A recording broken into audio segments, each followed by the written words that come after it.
customers. Okay, so you tell 10 customers, let's do it again.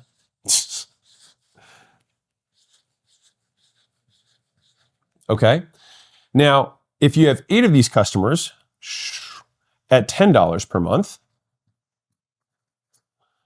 and you've got 2 of them at $50 per month, how much am I making on these guys? I'm making $80 per month in total on the bottom 80.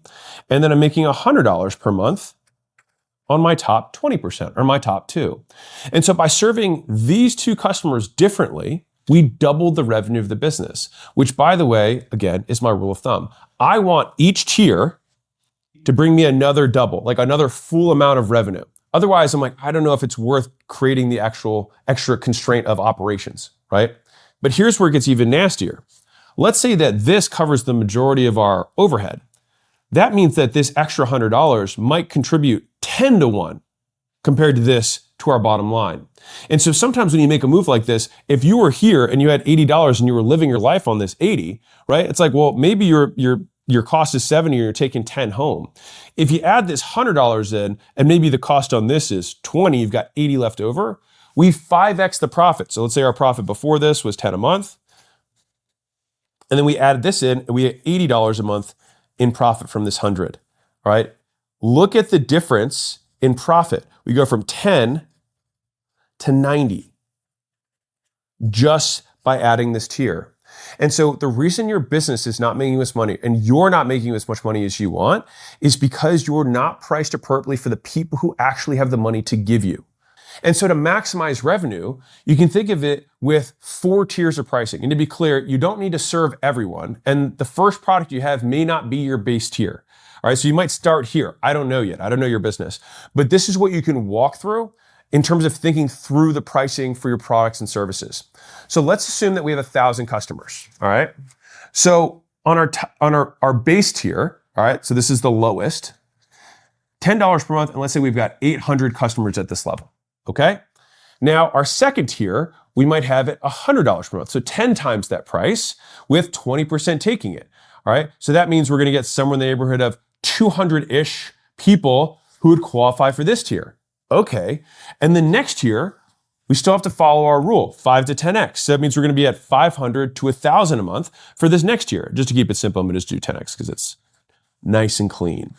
All right. And so here we're going to have maybe around 40. Now you're like, wait, I have to wait 1,000 customers. This would be 160. I'll redo the math at the end so you can see it. All right. Now our next tier might be, again, 5 to 10 times this. And so we might be somewhere in this $5,000 to $10,000 a month. All right. And so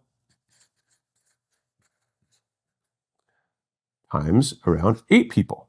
Okay. And so if you're looking at this, you're like, holy cow, those are very big differences in price. Yes, but so they reflect how different the spending power that exists within customers is. All right. And so the main takeaway from this is that if you're going to have an upsell, a very small percentage of people are going to take it. And so you have to make it worth it. And so people will have these, I'll go 100 and 129. It's like, it's the same pitch. It's the same price. The willingness to pay for that customer is the same. Let me show you how I've actually translated this into my own business. All right. Well, this, and you can ignore the actual numbers of customers, but what do we have here? We have school. And then at $100 a month, what else do we have? We have school. This is our hobby plan. This is our pro plan. And so for me, the next number is $5,000, which is L1. And what's the next number after that? $35,000. Almost like it's between 5 to 10 times the price, which is L2. And then what do we have after that? We have something that's $135,000. So that's 4 times the price, right? And this is L3. And what do I have underneath of that? No money, because it's a portfolio company.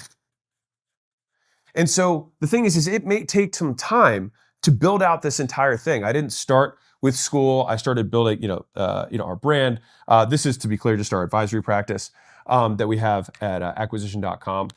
And so I'm just saying, like, knowing this doesn't mean you need to do all of this at once. It takes years, and it does take operational chops to pull this off, right?